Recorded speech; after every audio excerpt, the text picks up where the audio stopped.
Oh, yes. Next, a personal favorite and influence of mine, although I know that you've had your disputes, is Milton Friedman. And he's someone who has had maybe evolving perspectives over the course of his life on the key issue of the central bank, where at times he seems to be calling for its abolition, but maybe only in the context of replacing it with a rule-based system.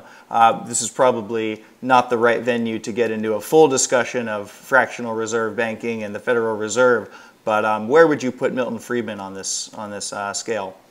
Well, again, the scale is just the rough and ready approximation. And I remember I said there were 4 categories of libertarian: anarcho-capitalist, minarchist, constitutionalist, and then classical liberal. So he's in the 4th and lowest realm of libertarianism, so he can't really be too high. If I gave Rand Paul and Gary Johnson 70s, and I did, I published 70 for them. I don't know, I suppose somewhere around there, maybe 65, 75, I'm not sure about it. I mean, Milton Friedman has got many, many deviations.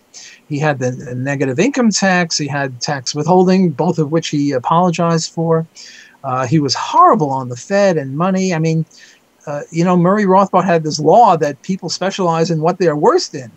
And Milton Friedman specialized in 2 things. 1, monetarism, and 2, with educational vouchers. And he was horrible on both of those things. And I think he left his fortune for the voucher movement. There's a Milton Friedman Foundation just trying to promote educational vouchers. So, see, the annoying thing about Milton Friedman is he was so bright. He was a very, very smart man. And he sort of understood libertarianism, and yet he deviated. I mean, if you're not that bright and you can sort of excuse the person, but he was really, really bright, and yet he was so obdurate on his craziness, mainly with monetary policy and the educational vouchers. But when it came to things like rent control and minimum wage and legalizing drugs and free trade and occupational licensure, his chapter 9 of Capitalism and Freedom was just magnificent, saying even doctors shouldn't be licensed. I mean, he was, what's that? The girl with the curl, when she was good, she was very good, but when she was bad, she was horrid. That's like Milton Friedman. When he was good, he was really, really good. But then he was horrid on a whole bunch of issues, mainly with the money. I mean, he had this series, a TV series called Free to Choose. Sure. And whenever people were free to choose the money, they chose gold or silver or something like that. They never chose funny-looking green pieces of paper or central banks or anything like that. And yet, he favored the Fed, and he was against the gold standard. And, he called gold people, what was it? Gold bugs or... Gold bugs, that was it. And, so he was so good in so many ways, and really, really good. So you give him a high mark for that. But in other areas that were pretty important, he was very bad. Let me give you another one where I think he was very bad. And a lot of people will see this as sort of an anomaly, and that is he favored getting rid of the draft. Now you might say, what? Getting rid of the draft? That's good. But the complication is that he was trying to get rid of the draft during the war in Vietnam, which was bad enough. But worse was he was trying to get rid of the draft in the war in Vietnam so as to make the U.S. military more efficient.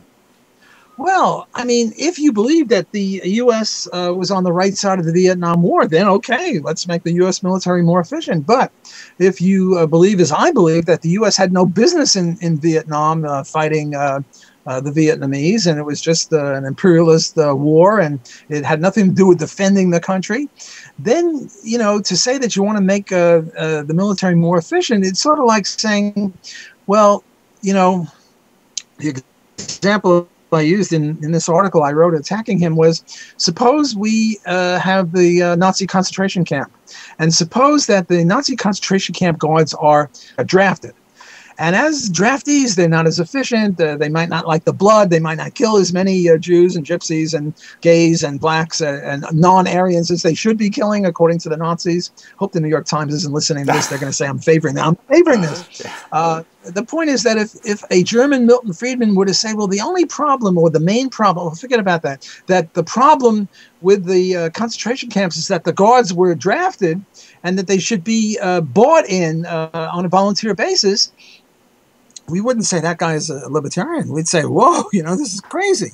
And yet Friedman was saying that not only should we get rid of the draft, which of course all libertarians favor, but we don't favor getting rid of the draft in order to make an unjust war done more efficiently.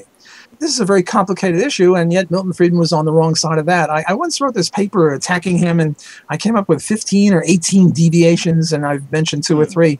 So it's sort of frustrating to label him because, again, when he was good, he was really good, and not only really good, but he converted a lot of people to libertarianism. But when he was bad, he was awful. So I give him maybe a 65, which is pretty good. It's a passing mark. He is a libertarian, and I'm a big tent libertarian. And but 65 is about the lowest you're going to get when you're a libertarian. So that would be the way I would look upon him.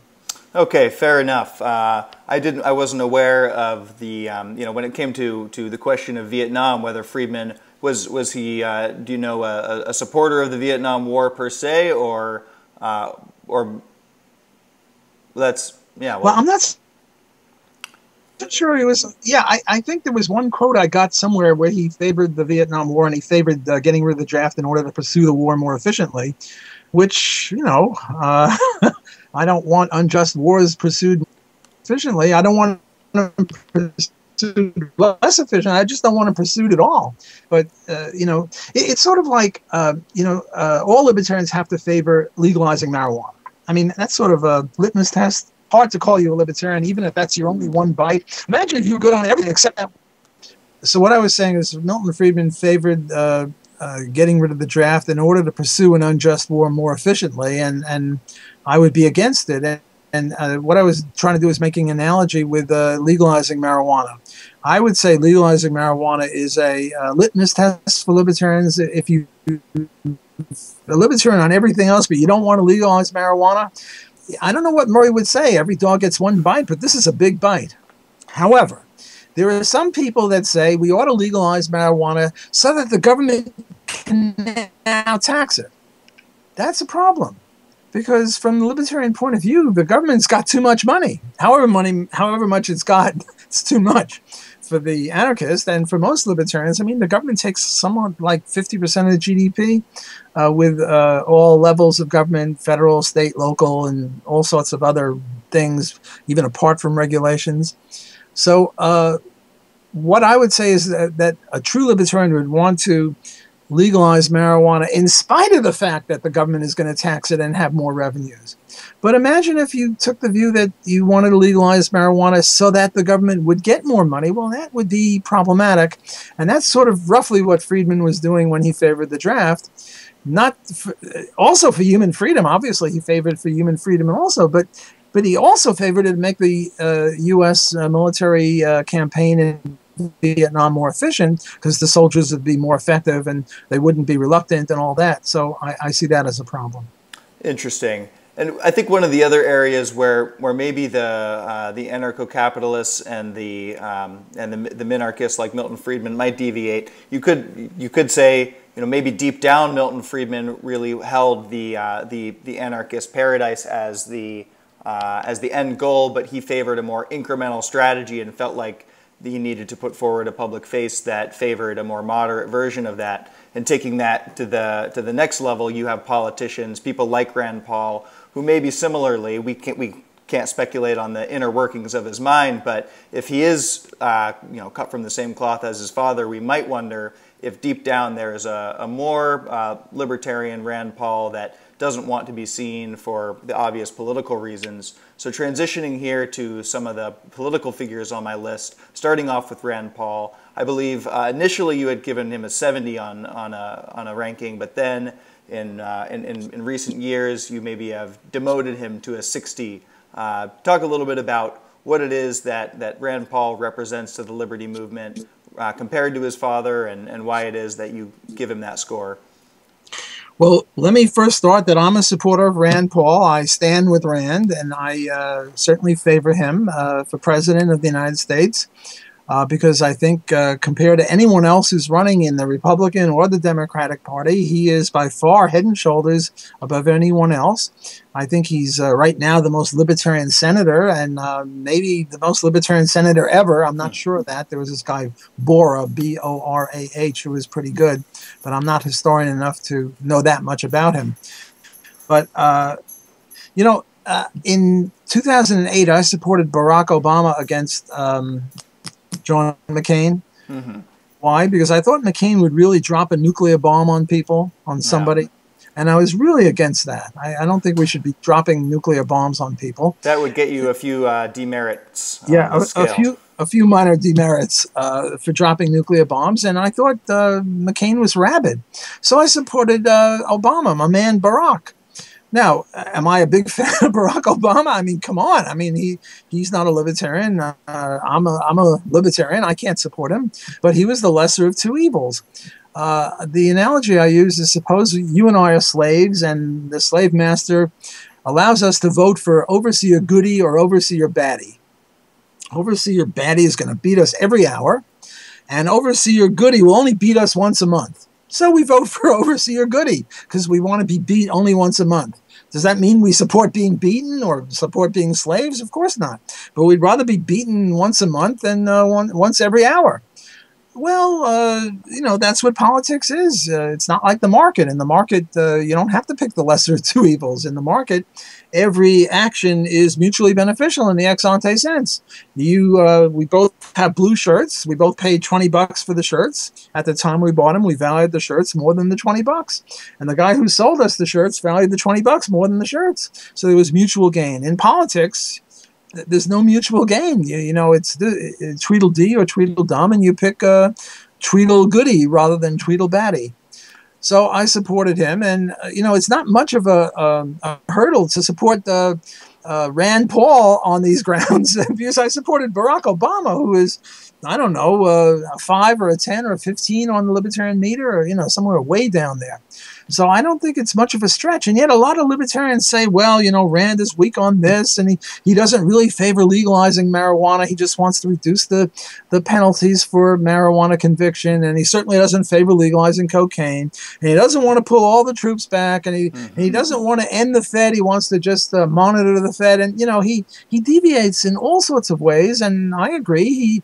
He's around a 65 or so, where Milton Friedman is.